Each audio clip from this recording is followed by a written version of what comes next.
And not too many years ago, I saw her and I said, now, Janet, now let's go over this again. And she said, and there you are again. She says, from the time I first saw you, and about the 18 weeks, you were trying to make me say it was more than that, but Joseph could not have been any more than 20 weeks.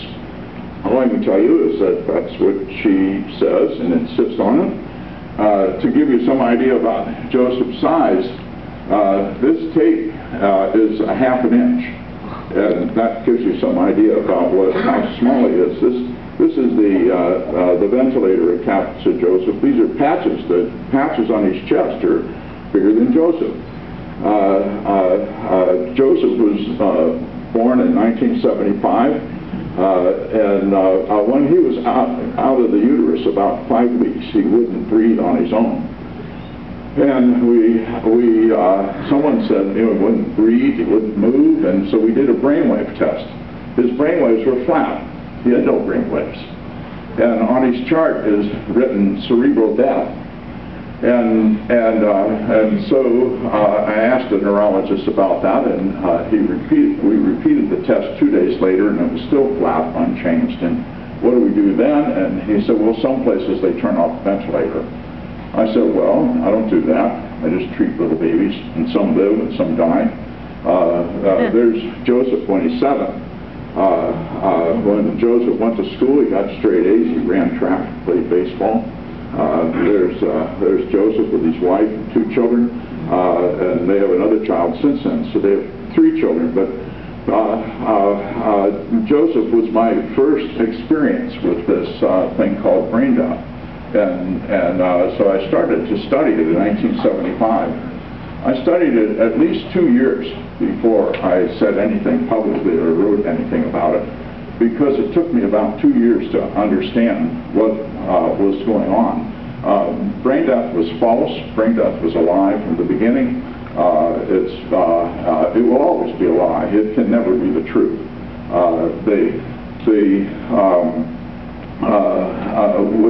What happened and why they did it was that maybe the next slide might even tell us, but I'll get to it in a minute and I'll go on to that. But what we talk about is the rights of the patient, and the rights of the patient are based on the natural law. The natural law is built into every one of us. That it gets involved with the natural moral law, how we deal with each other.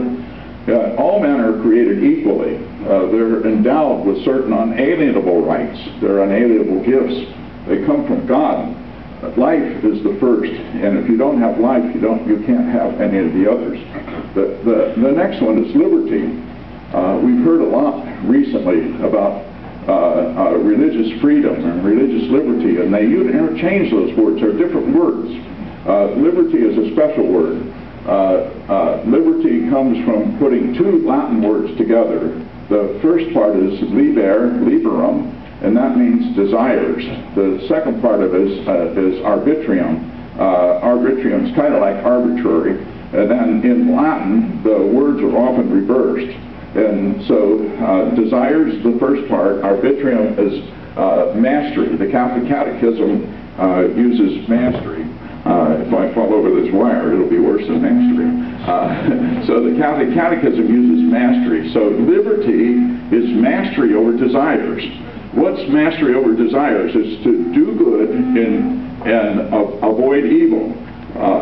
Do good and avoid evil. Liberty, mastery over desires. Do good and avoid evil. And when we do that, do good and avoid evil, I'm moving around, but I'm trying to find where it won't echo too much. Mastery over desires, do good and avoid evil. We form our conscience. And our conscience is where privacy is. So the right to privacy is built inside of us, and it's rooted in the word liberty. So there's an unalienable right to life, liberty, and then the pursuit of happiness. The pursuit of happiness is not just to have a boat, although I'm a fisherman and it makes me pretty happy to have a boat. But the pursuit of happiness is to get to heaven. And so these are unalienable rights, and liberty differs from freedom.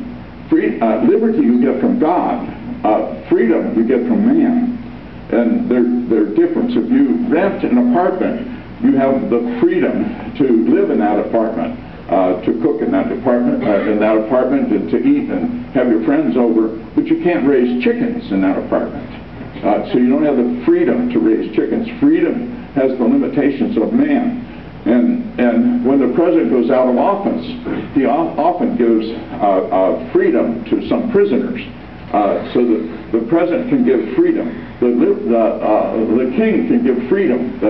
So we can get freedom from another man to do something. But liberty comes from God.